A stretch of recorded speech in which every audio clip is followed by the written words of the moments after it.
Good morning, student. The last lecture we have discussed the topic potential energy. Now today's topic is transformation of energy. What is meant by transformation of energy? Energy will be transformed only one form to another form. They have convert from one type to another type. म्हणजेच इथं जर बघितलं तर energy ही creative होत नाही आणि ती destroy पण होत नाही. एनर्जी फक्त आपण काय करतो, एका फॉर्म मधून ते कोणत्या फॉर्म मध्ये जाते, अनदर टाइप ऑफ फॉर्म मध्ये जाते. म्हणजे इथं बघितलं आपण energy can be transform from one type to another type. म्हणजेच एनर्जी ही फक्त एका फॉर्म मधून कोणत्या फॉर्म मध्ये जाते, अनदर फॉर्म मध्ये जात असते. For example, the exploding a fire crackers conversion or converts the chemical energy stored in them into a light, sound and heat energy. तुम्ही जर बघितलं तर याच्यामध्ये जर energy can be transform from energy transform कुठं कुठं होत असते, तर त्याचं कन्वर्जन लाईट म्हणजेच आपण फायर क्रॅकर ज्यावेळेस दिवाळीला आपण फटाके फोडतो, तर फटाके फोडताना सगळ्यात महत्त्वाचं तुम्ही बघितलं असेल, फटाके फोडताना ज्यावेळेस आपण त्यामध्ये त्या फटाक्यांमध्ये which type of energy are there, which type of energy are there, it is the type of energy is chemical energy are stored in the form of chemical energy. आणि ज्यावेळेस आपण त्याला इग्नाइट करतो आणि इग्नाइट केल्यानंतर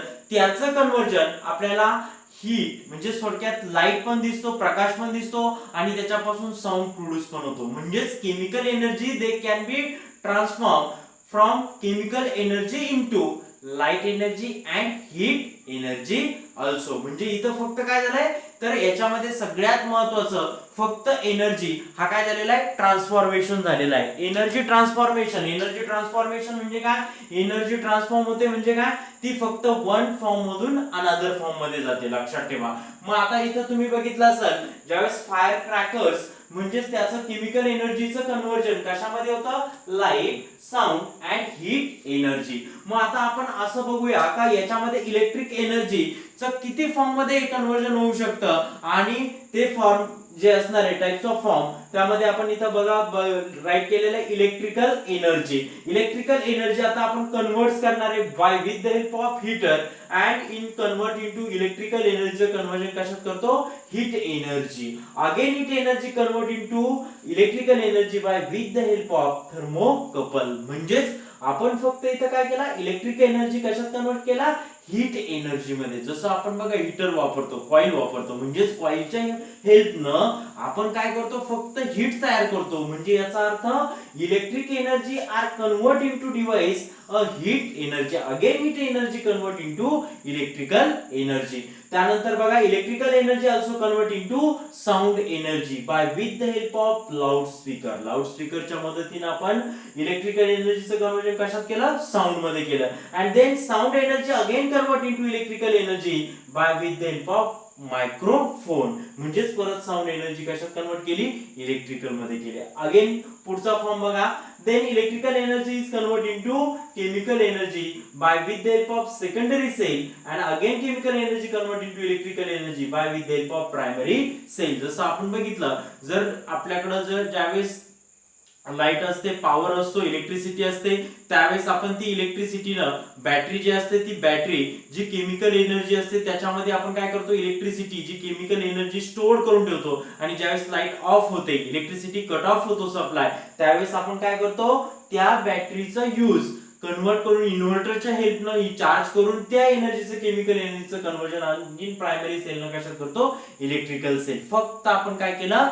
they can be transformed electrical energy convert into another form is chemical energy. Now another form is electrical energy is convert into light energy. आता light energy सर्वांना माहिती, ज्यावेळेस इलेक्ट्रिसिटी आली ती बल्बचा यूज केला आणि बल्बचा यूज केल्यानंतर त्याचं कन्वर्जन इलेक्ट्रिसिटी मध्ये केलं, म्हणजे थोडक्यात लाईट मध्ये केलं. Light electricity is convert into light energy by with the help of electric lamp बल्बच्या मदतीनं आणि सोलर सेल फोटोवोल्टिक सेलच्या मदतीनं again light energy is convert into electrical energy. जसं सोलर प्लेट आणि त्याच्यावरती डिव्हाइस चालतात, म्हणजे कशात कन्वर्जन केलं, इलेक्ट्रिकल एनर्जी मध्ये त्याचं कन्वर्जन केलेलं आहे.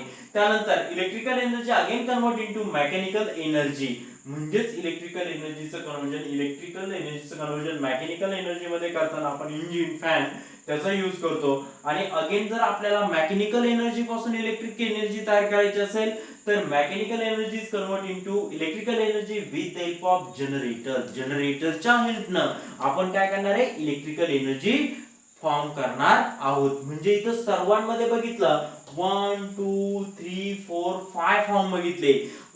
Electrical energy is convert into 5 form of energy and then 5 form of energy again convert into electrical energy. म्हणजे इथं एनर्जी क्रिएट पण केली नाही, डिस्ट्रॉय पण केली नाही. Only change one type of energy can convert into another type. So it is called as a transformation of energy. This type of question asked in examination, a point of examination is very important topic. Complete the flow chart or complete the chart of transformation of energy. आलं लक्षात. हा question तुम्हाला पेपरला एक्झामला विचारला जाऊ शकतो. कशासाठी विचारला जाऊ शकतो, एक तर कम्प्लीट द फ्लो चार्ट म्हणून विचारला जाईल किंवा ट्रान्सफॉर्मेशन ऑफ एनर्जीचा चार्ट ड्रॉ करण्यासाठी तुम्हाला विचारला जाईल. तर सिंपल ट्रान्सफॉर्मेशन म्हणजे energy only transform into one type to another type. So it is called as transformation of energy. Then next topic is law of conservation of energy. What is meant by law of conservation of energy?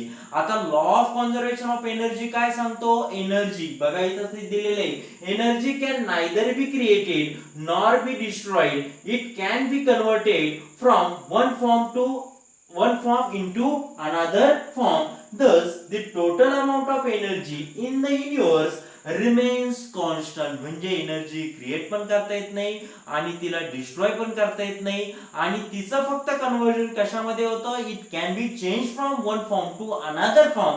In the universe total energy is always remains constant and this law it is called as law of conservation of energy. म्हणजेच याचं example तुम्ही घेऊ शकता. जसं आपण बघा store form of energy होती, तिच्यामध्ये स्टोअर वॉटर मध्ये एनर्जी स्टोअर पोटेन्शियल एनर्जी होती. तिला जर आपण रोटेट केलं, मूव्ह केलं तर त्याच्यामध्ये कन्वर्जन कायनेटिक मध्ये होतं. कायनेटिकचं कन्वर्जन अजून तुम्ही जर डिव्हाइस जोडलं, जनरेटर जोडलं, जनरेटरच्या हेल्पनं आपण टर्बाइन्स फिरवले, जनरेटर तिथं कनेक्ट केलं, त्याचं कन्वर्जन इलेक्ट्रिकल एनर्जी मध्ये करू शकतो. Electrical energy again convert into light energy. म्हणजेच आपण काय करत गेलो, potential to kinetic, kinetic to electrical, electric to light energy. म्हणजेच only change form but we have not destroyed. Means energy, what is mean by law of energy of conservation? Energy can neither be created nor be destroyed. It can be changed from one form to another form. So it is called as law of conservation of energy. हा law पण important असणार आहे examination साठी, 1 mark साठी हा law विचारला जातो. त्यानंतर असणारे free fall. What is main by free fall? आता फ्री फॉल कशाला म्हणतात, फ्री फॉल कुठं होतं? For example me free fall बद्दलची इन्फॉर्मेशन सांगतो. ही सपोज आपली अर्थ असणार आहे, ही आपली काय असणार आहे, अर्थच्या सेंटरला जो फोर्स असतो, this force is called as a gravitational force. Which force is are gravitational force. हा जो फोर्स असतो त्याच्याकडं तो कोणता फोर्स असतो, ग्रॅव्हिटेशनल फोर्स.